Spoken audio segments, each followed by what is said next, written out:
dushishikara gushimira cyane bivuye mu mutima abantu bo muri sonorisation ubwitange bariko baratwereka muri no misi. Imana ibahezagire, umukama muri kumwe. Ego cyane, ego kabisa, mutere imbere, Imana ibahishurire dushishikare kumva neza. None rero tudatebeje nitujye umwanya, turahaye kaze pasteur yavuye mu kinama, yatume n'inama nkuru ishengero rya Pentecote ry'Ubujumbura abandanye. Ndasubiriye kubaramutsa mu izina rya Yesu Kristo umwami n'umukiza wacu. Mubwiriza hanavuze ngo nsubire ngo ndababwira amazina ngo ntimwamenye, mwabaranzi. Ugombe mbazura aba bantu banzi gorora ukuboko. Nza kubaza uburyo butatu, imwe yavuga nivyo, gorora turi abantu banzi. Uwo n'umugumwe. Umugugira kabiri abo tuzinanye. Rega iryo ni jambo ganagombye gushiramwo, ndubona none abo tuzinanye. Aha.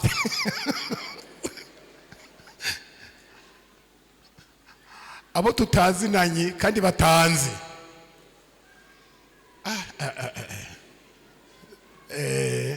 Igituma naciye muri izo nzira zitatu, hari abo duhora tugwana mu nda bakambwira ngo ndakuzi mugo wendo unzi. Unzi hehe? Ndakuzi ku rubuga. Urumva ku rubuga ntituba tuzinanye, abanzi je ntamuzi. Urumva rero umwanya ntawo, ariko umwanya wo kuvuga izina ry'umuntu singomba kuyivuga kuko hivuga imfizi, ngomba mvuga izina ry'uwanjye. Nitwa Bakundukize Gerard. Insiguro yaryo irahari, ariko mbwa mu Kamenge abatare bakejana ziko tuzinanye mu vy'ukuri. Naho aciye igihe twagize ko nari sigura iyo ryaje rizanana, nca ndabaza nti mbega aho ngiye iyo mvuze izina nca mvuga nti mbega abitwa mwenuko bo baje mu rusengero nkaronka mu bamazina nti gorora ukuboko, none ngaha ntabo mfisemwo, gorora turabe abitwa aba Bakundukize.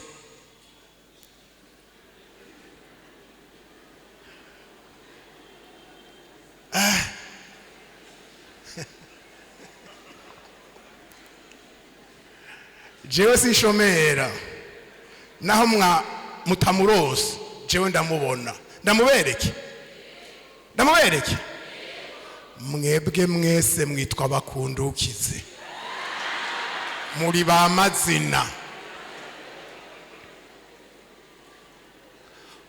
Utitwa gutyo nari mpamagare jenyene numve ko bikunda. Nitwa nde? Bande. None mwe muri biki? Aho mwese muri ba mazina, zina rusange. Turabashimiye kuri ikaze mwaduhaye hano mu Kamenge, byaba mwe bw'ishengero n'abakozi b'Imana, ariko imbere y'ibyo twashimiye Imana yatwemereye kongera kugaruka hano. Hanyuma kandi imbere y'uko nza ku munsi w'Imana twari kumwe n'ishengero, kumaze imisi ndabivuga barantumye kubaramutsa, baremera ko bazonsengera. Hanyuma kandi ariko sinababariye iyo ngiye. Ne rero mwakire indamukanyo zabo. Mu muryango uwo twubatse ari umukobwa umwe, kubera ko naraye mu kinama hariho abo naje bamaze kuza, ndavuga iyo ngiye n'abakozi Imana twararanye nijoro, barambariye ngo nze ndabaramutse mu izina rya Yesu Kristo, mwakinda mu kanyo zabo. Hanyuma nje bambwiye kuza mu Kamenge, naranezerewe ku mvo nyinshi. Imvo ya mbere kuza hano aba ari umwana agiye iwabo. Iyo umwana agiye iwabo rero ntagayigwa ivyagemuye, kuko baramenya bati n'umwana. Mbere ushima iyo agemuye, abafise abana barabizi, ntabwo abagemuye abaje gutora. Umwana agiye iwabo aje kwakira. none ibyo yazanye n'ibyo bamusubirizamwo mbega byinshi bibihe kandi muzamwara bitanguye raba uko nsigaye nsa babandi banye bararirimba ngaho bavuga ngo mbega jewe ko nirabura abandi bari inzobe wampoye iki nibiki ndaco bitwaye je hunza ndayifise nta bindi no kwisiga je mbona ntomoye kweri kandi byose byavuye kuri mwebwe z'abahezagire kuva ku wa kane njegeza kandi ndavyemerewe kuko biri ngaha ahiyonza ngaha mutari ngaha sinagenda ndi mugabo ko muri ngaha ndarya nkanywa nano ugomba kuryama no ryama none rero ivyo byose turabishimiye Imana duke nazanye rero ku munsi wa kane twari hano ku wa gatanu tuba mu nama ku wa gatandatu twari hano ndafise amajambo Imana yampaye tuyarangize uyu munsi mucete candikiwe abaheburayo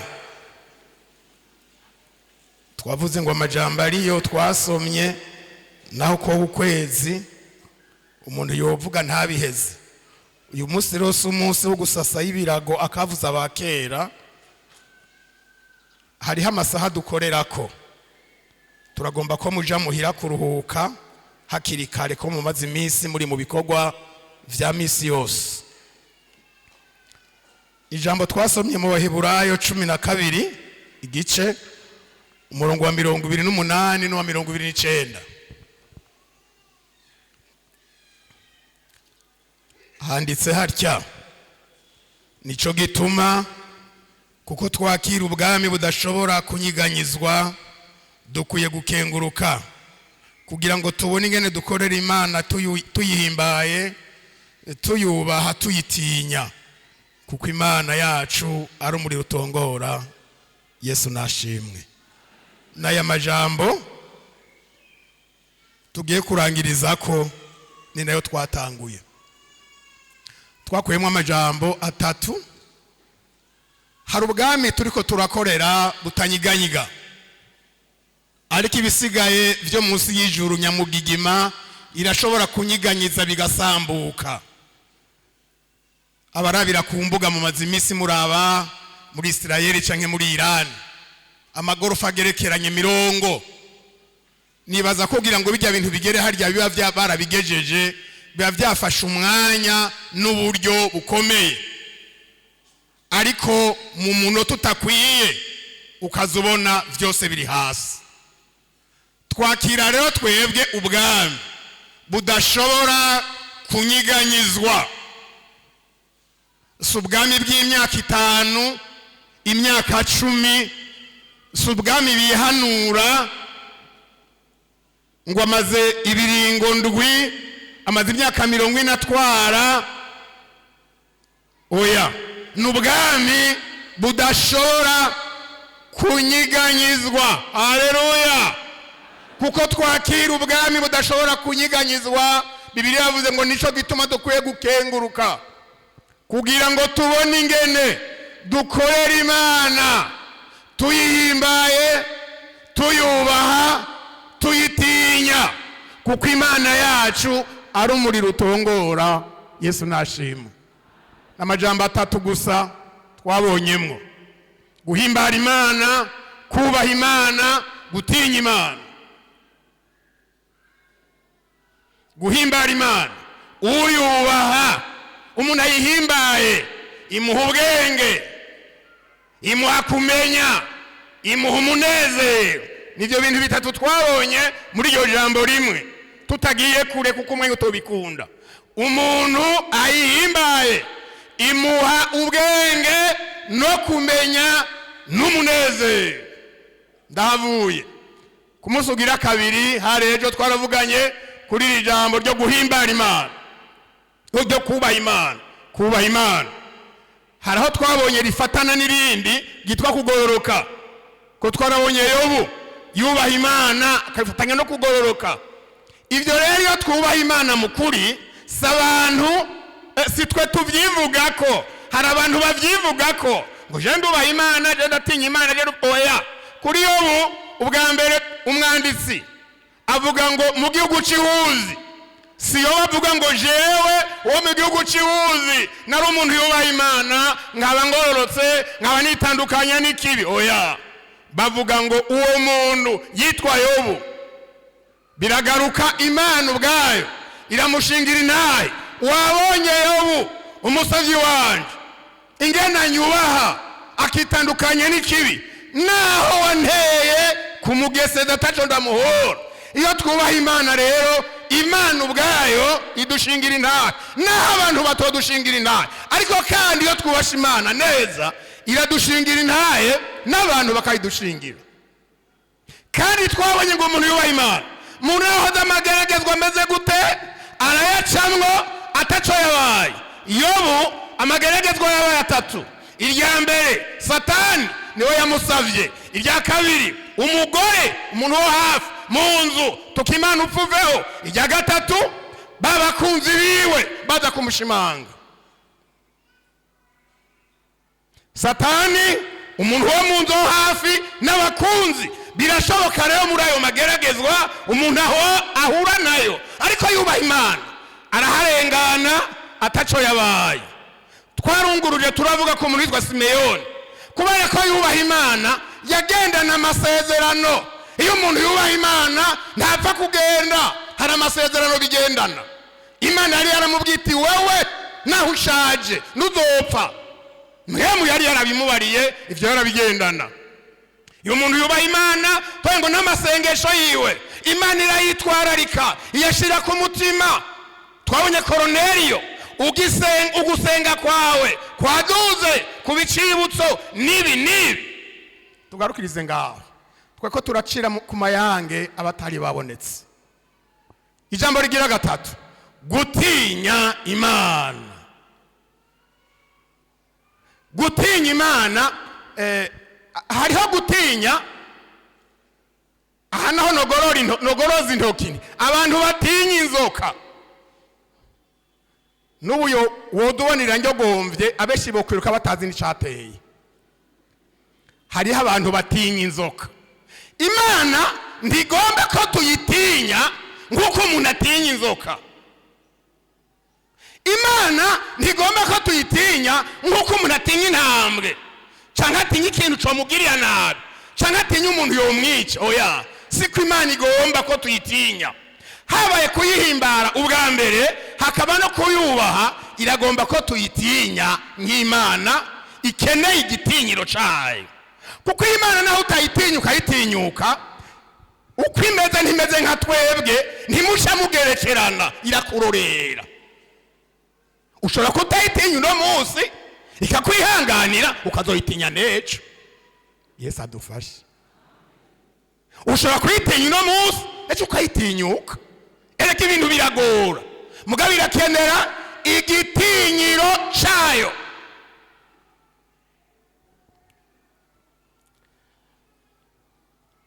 Dusome duhere ku majambo Yesu yavuze. Ubutumwa bwiza bwanditswe na Luka 12 umurongo wa mbere kugera kuri 5. Aya n'amajambo Yesu Kristo yavuze, kandi Yesu Kristo murazi ko ari Imana. Umurongo wa mbere, muri ico gihe ishengero ry'abantu ibihumbi vyinshi rikoranira kuri we bakandagirana. Ahera ku bigishwa biwe arababarira ati, mwirinde umwambiro w'abafarisayo niwo buryarya, nta catwikiriwe kitazotwikururwa, canke ikinyegejwe kitazomenyekana. Nuko ibyo mwavugiye mu mwiza byose bizokumvikanira mu muco, nico mwongoreraniye mu mazu haruguru kizovugirwa ku mazu hejuru. Kandi ndabwira mwebwe abakunzi banje, haleluya, ntimugatinye abica umubiri hanyuma batagira ikindi bazobagira. ariko ndabereka iyo mukwiye gutinya. Mutinye iyiheza kwica umuntu ikagira ububasha bwo kumukororera muri Gehinomu. Ni koko ndababwire aba ariyo mutinya. Amen. Nama habayeho guhimbara Imana no kuyubaha, birasabwa ko tuyitinya. Abantu rero baracurika ibintu, niko tumeze kandi bagatinya ibidakwiye gutinywa, bakarinduka ibidakwiye kurindukwa. Ngaha Yesu avuga ko yari kumwe n'abantu bakandagirana ngo bamwumvirize. Mu kwigisha acahera kubigishwa biwe ati ndababarire ibintu mukwiye kwirinda imbere y'ibindi. Mwirinde umwambiro w'abafarisayo, aribwo buryarya. Abafarisayo bavuga neza, abafarisayo bari bazi ivyanditswe, mugabo babiremereza abandi bo badashobora kubishitsa ataba babona. Nico gituma abona igihe barindukana wa mugore bamufatiye mu busambanyi ngo Yesu agira amucira urubanza, ntiyagoranye avuga ati yego mwamuzanye kuko ivyagezwe vya Mose ariko bivuga ko afatwa muri ibyo vyaha akwiye kwicishwa amabuye, ariko mwege mumuzanye utagira icyaha, naho muzi ko ibyo vyaha ari bibi, ariko utagira icyaha nabo bacabanza kumutera ibuye. Nta n'umwe yabonetse. Barisuzumye ati nta muntu n'umwe muri twebwe naho tuje tumuherekeje ngo akwiye kwicwa, natwe ubwacu ngo hagiye umwe yabasaze yundi. Yesu adutabare. Umwambiro w'abafarisayo witwa uburyarya. Uburyarya ni ibintu bivugwa n'umunwa mugabo bitari hari imbere mu mutima. Uburyarya ni uguhagarara mu mwanya atari uwiwawe. Uri umunyabyaha urabizi kuko ari ibyaha, mugabo abantu bumva ukavuga iby'Imana. Yesu adutabare.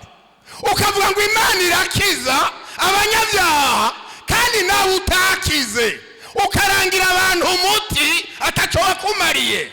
Ubwo n'uburyarya. Hariya Bibiliya yatubwiye ngo hari abantu bakorera ibintu mu mwijima, kongoreranira amajambo yo mu mwijima, ibintu abantu batavugira hejuru, ibintu abantu bagendana bakabivugana abantu. Muraraba ntihagire ubutwumva, ntawe ubumvise, ariko Bibiliya yambariye ngo bizovugirwa ku gasunzu kizo hariya hejuru. Uburyarya nukunyegeza, nukunyegeza. Umuntu yitwa Gehazi baramubaza tuvuye he, ngo nari ngaha nyene. Kuki nari ngaha? Wari ngaha? Ngo je nari ngaha. Mu kanwa niho yari, ariko mu mutima yazi ko atariho yarari. Yesu adutabare. Ngo ivyo twakoreye mu mwiza abantu batabonye, abantu bakora bikinze ijoro, abantu bakora binyegeje ababazi, murandabire ko ata muntu hanzi ntawakumenye, ariko birazwi. Wari ukwiye kwinyegeza, si wowe winyegeje. Urakwiye gutinya, si wowe watinye. Hagi ibyaha bikorwa mu buryo bwo kwinyegeza, umengo n'ugutinya abantu, kandi nivyo batinya abantu. Kandi abo bantu nabo Yesu yavuze ngo ntaco bazobagira. Imvugo ngereranya. Harya ugiye bahajya wewe winguzaga winyegeje, wogenda hariya bazidandaza, nimba ari Heineken, nimba ari vya bindi abaherutse izindi bazitangwa iki? Mvuze uko simbeshe beneda.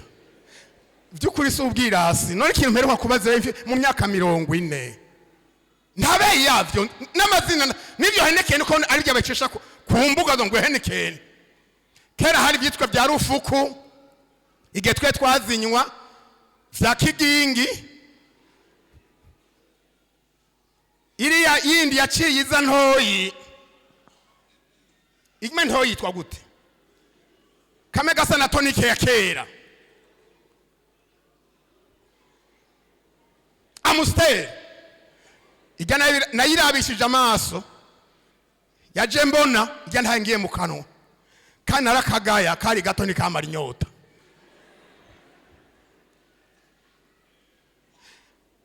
Imwe muri izo aho kwirirwa uranyegera abantu ngugira ubinyegeze kuko batinya, wogenda ukarinywa abantu babona, wo kubuza gutaha muhira nindi?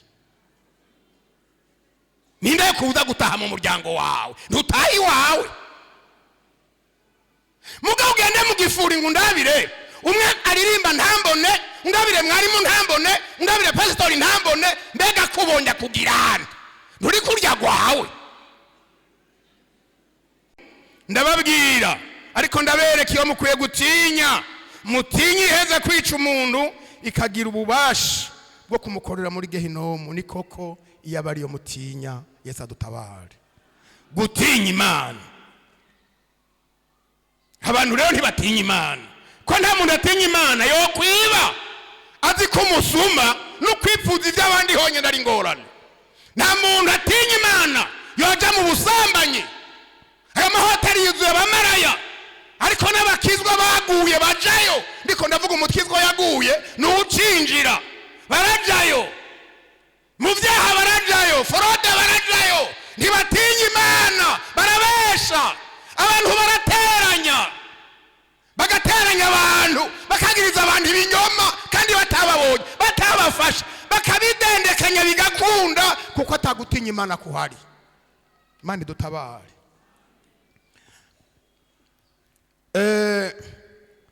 Imana irakeneye igitinyiro.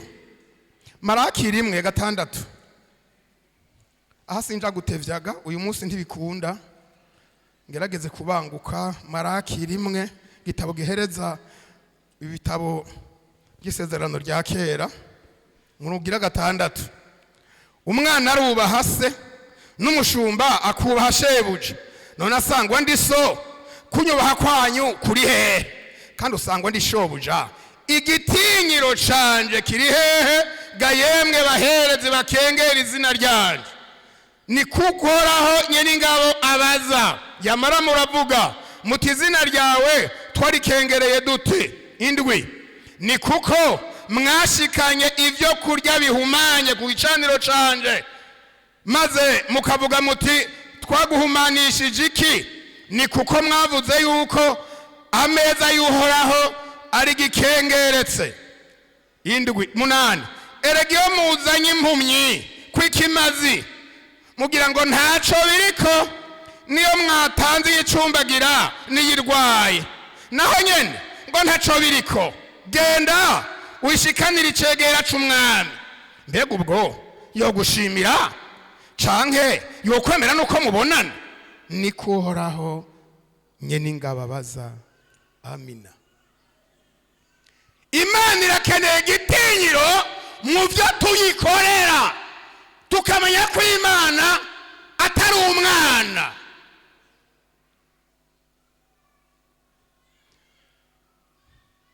Ndashobora kuvuga nti muhungu wanje akira ibyo nasigaje. Ndashobora kuvuga ngo yaye mugaye ikintu cyo azirawe abazi, ndashobora kunsigariza. Mwebwe wanyu ko mwe murakijwe cyane, abana barabasigariza. Je noba ntakijigwe cyane. Mbega umuvyeyi n'umwana usigariza undi ninde? Ukebera n'umwana gukebera canke ni wowe umukebera? Mu cyate cy'Abikorintho nabonye umurongo uvuga ngo nabonye ko nta mwana aziganiriza umuvyeyi, ariko n'umuvyeyi aziganiriza umwana. Hayo iyo navyo nibindi tubigembo twoja kure.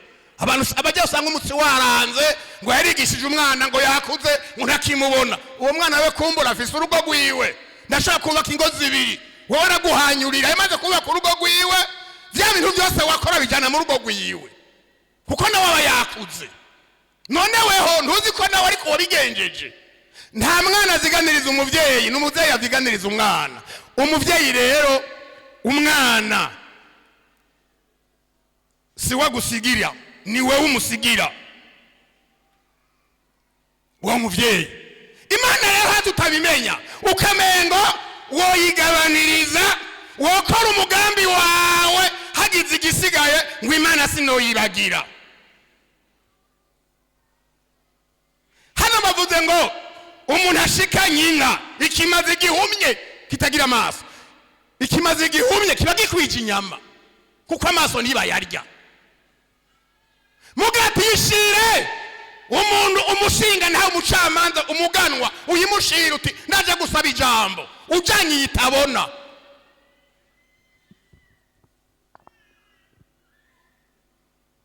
Hari projet imwe nigeze gucamwo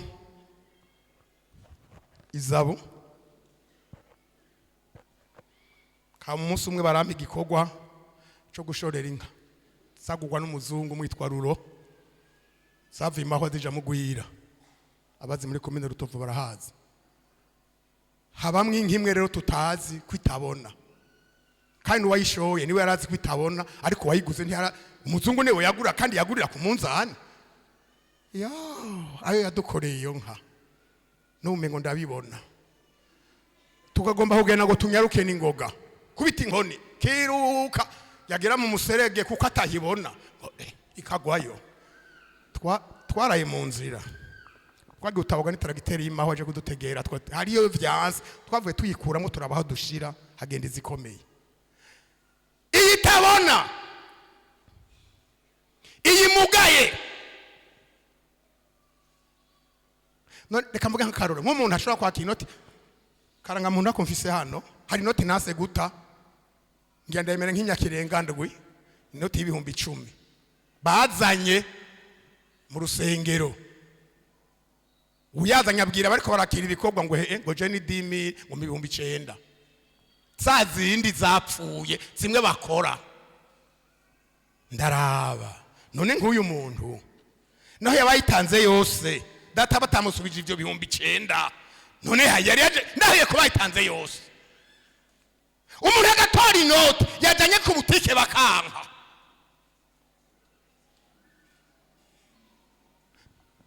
none iyo base ku butike Imana niyo kuburiro. Twebwe batwigisha bagira ngo n'umwana wiwawe ukimuha imperezwa umurondera akanoti gashasha keza akura vyumva koko Imana atakirenza ivyo. Abantu rero barakorera Imana nabi kubera iki? Nibayitinye. Mu buryo bw'ingwara mpora mvuga kubera ko udosanga umuntu avuga ngo naragiye ntaho noshobora kudondagura Semuseka, Kira, Tanganyika Keya, hariya hepfo hafi ya Tanganyika Bumbereki, ndiko navuga ibitaro binini Clinique naragiye, Prince Regis naragiye, Rwakarede naragiye, Hopital Militaire naragiye, ngo hose naragiye ngo barabuze, ngo none rero ngo ndaje ngo munsengera asigaye ha Yesu.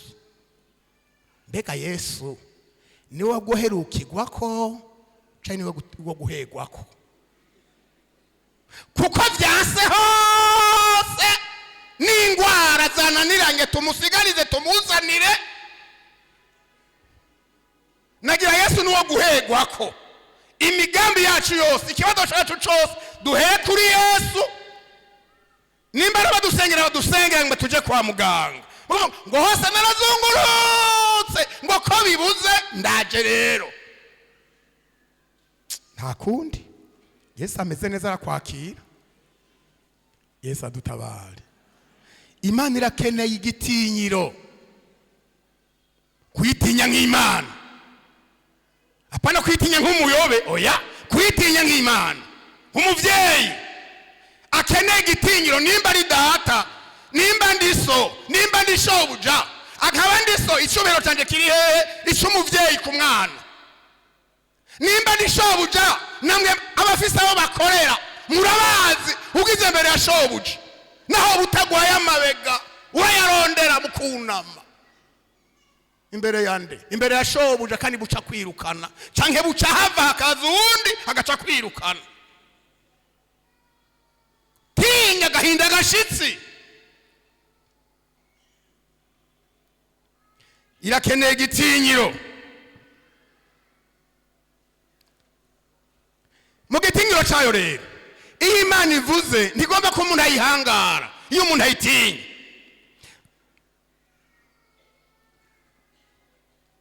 Mbere hansa n'uhejeje dusome Yesaya 66 noca duhereze 66 umurongo wa mbere. Yesaya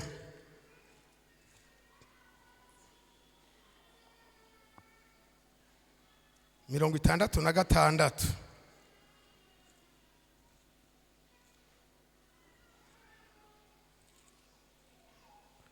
Ijuru risha n'isi nsha.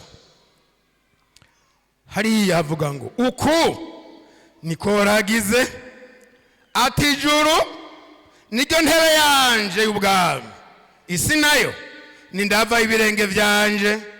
Muzonyubakira inzu ki kandi n'ahantu ki hombera uburuhukiro, kuko ivyo vyose intoke zanje arizo zabiremye, bikabaho vyose niko ragize. Aho ndondera.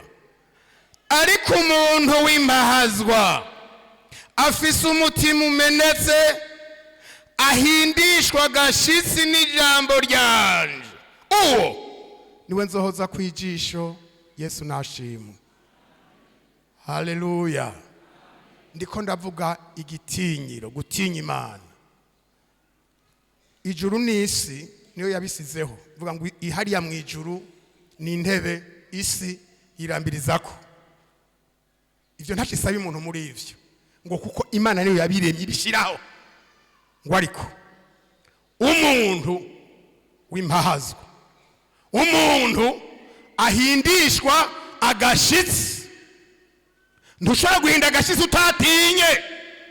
Ahindishwa agashitsi n'ijambo ryanje, uwo nibo nzohoza kwijisho. Yesu adutabare. Nguwo umuntu w'igiciro imbere y'Imana, nguyu muntu bucagera kuri uwo murwa, nguwo muntu azoba kuri ico gisagara kidashobora kunyiganyizwa.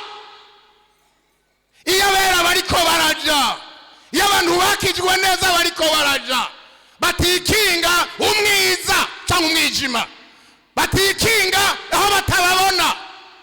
Hari umuntu ahinduye ikaritiya cyahinduka, yagirirwa umuntu agahindura igihugu. Ngoya ngo ubusi vya bindi nibihe. Umviriza kabura ukuriga kwawe. Ariko umuntu w'impahazwa ahahazwa n'ijambo, umuntu w'impahazwa afise umutima umenetse, agahindishwa agashitsi n'ijambo ryanje, uwo niwe nzohoza kwijisha. Umuntu w'impahazwa ninde? Ni umuntu avuga ati jewe nta muntu ambona, mugabo ijambo nakiriye riramahaza, rirambuza. Sishobora gutukana, sinoja mu busambanyi, sinoja gukora ku bantu b'abandi. Oya, riramuhahaza, rimucisha atagomba. Aratinya. Ndatinya Imana. Sintinya abantu, ndatinya Imana. Ndatinya Imana. Imana irambuza nywa dukeye. Erega none abahora bazinywa hora mvuga. None nk'umuntu yakubita amacupa 6 y'ibiyeri, ubada ko yonywa rimwe agaca aboregwa. Oya, ko turatinya iki? Ndatinya Imana, ndatinya ubuhumana, ndatinya kwandura umutima.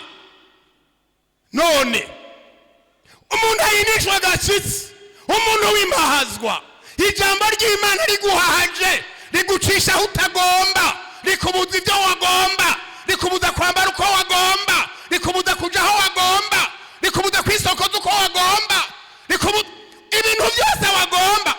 Oya ukareka, oya ukareka, kuko riraguhahaza.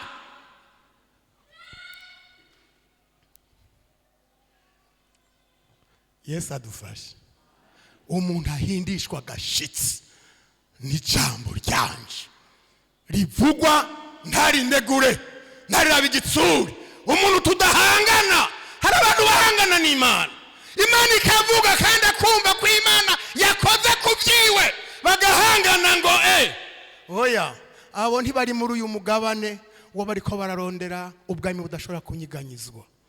Abazoja muri ubwo bwami butazonyiganyizwa n'aba twamaze kubona, n'abantu bahimbara imana, n'abantu bayubaha, n'abantu bayitinya, nabo bagiye kuzokwinjira muri ubwo bwami butanyiganyizwa. Yesu abahezagire. Abatazoja iyo bazoja barahazi. Ndagomba rero uyu muntu avuga ati ndavye ibinyerekeye hage nahereye kera ndahejeje, ndavye umutima wanje nta guhimbara imana kuriyo, ndavye umutima wanje nta kubaha imana kuriyo, nta kuriyo, ndavye umutima wanje nta gutinya imana kuriyo. Natinya abantu ariko nta gutinya imana kuriyo. None byogenda gute? Mbega bosangira bigakunda?